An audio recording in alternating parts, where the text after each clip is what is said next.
What's going on, guys? It's your boy Abraham Geovanni, and we're back with another episode brought to you by Hangloose, one time of Seaside Sessions. This time, I'm going to be going back and forth with my boy Micah. What's going on, Micah? How you doing, Abraham? Good to see you, man. I'm excited to be here today. Yeah, likewise, dude. Likewise, man. It is a pleasure to have you on this show. Micah is another brother in the Lord. Great spirit warrior, big time prayer warrior. Loving this vibe. Really good. He's been in the church for a long period of time, and his dad's been active in the community.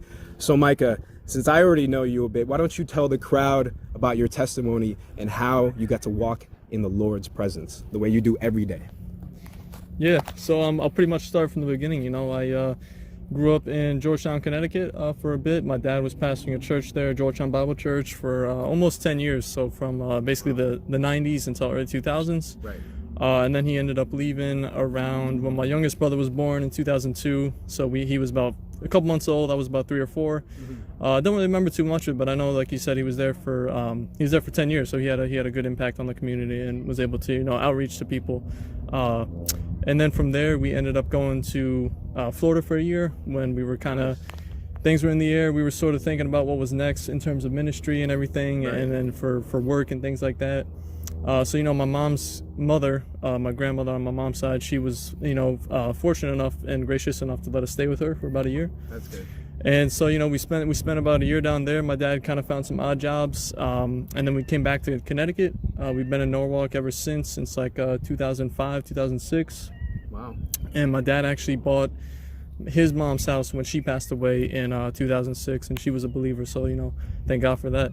And so we've been in that house now for since 2007, and it's just been a blessing because we were kind of actually homeless for a time. We were sort of transitioning after my dad left Georgetown, and we were kind of in that intermediate phase of looking for my parents looking for work and everything. And so it's just a good reminder that not to worry about the things that we tend to worry about as human beings, which is money, finances, clothes, opportunity, things like that. We just got to continue to trust in the Lord, and in His time, He provides different opportunities. So then my dad was able to get a pastoring job at the church in South Norwalk, the Calvin Reformed Church in South Norwalk, Lexington Avenue. So he was there for about 7.5 years. Wow. It was pretty good. We had some weekend weekend dinners and stuff. Had Pivot over a few times, which was really a blessing to hear them just give their testimonies and their music. So that's powerful. Yeah, and I would just say basically fortunate enough that God provided a job for my dad also as a banker,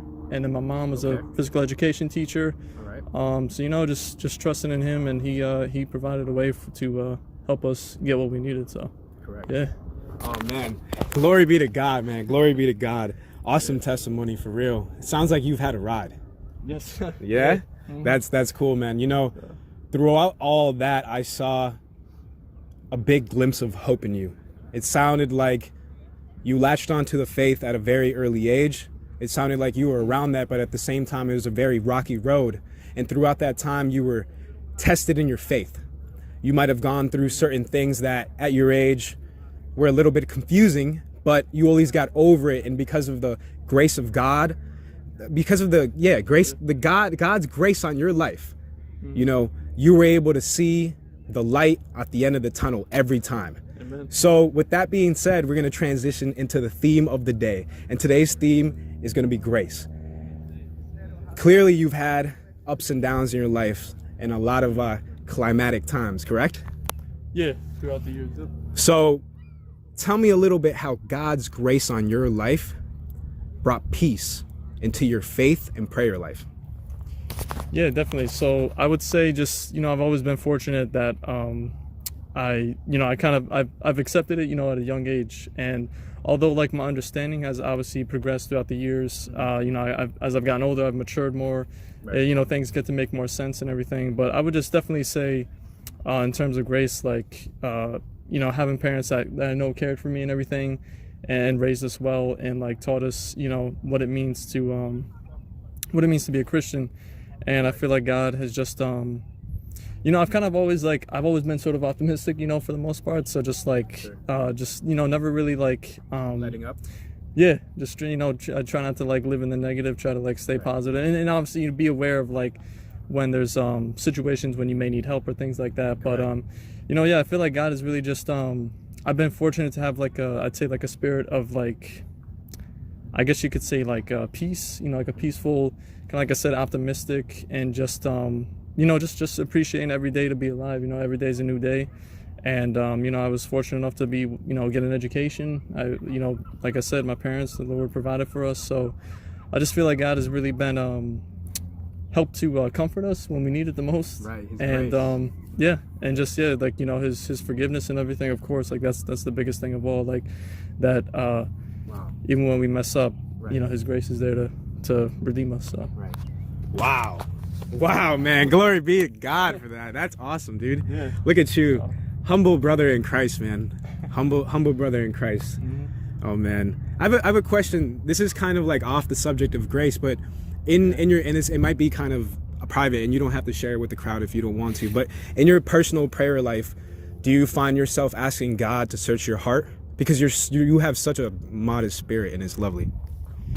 Yeah, no, I definitely like each day I try to ask God to like just to continue to renew my mind, continue to kind of purify my heart, because as young men there's just different things that we kind of experience, or things we like kind of are possibly tempted by, whether it's at work or school and things like that. So every day really just it's important that I try to, either if I don't read it in the morning and at night, I try to just once a day, every day, reading the Bible, different scriptures, and just praying that God will continue to transform my ideals to continue to want to serve Him and not to live by the world standards. So Wow.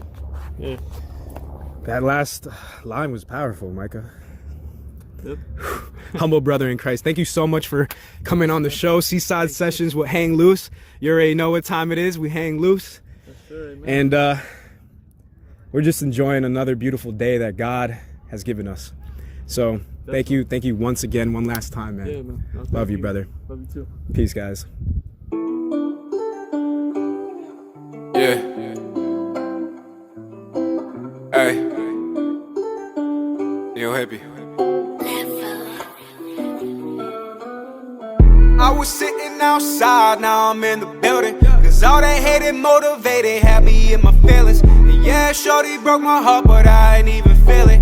Cause I gave my life to Christ.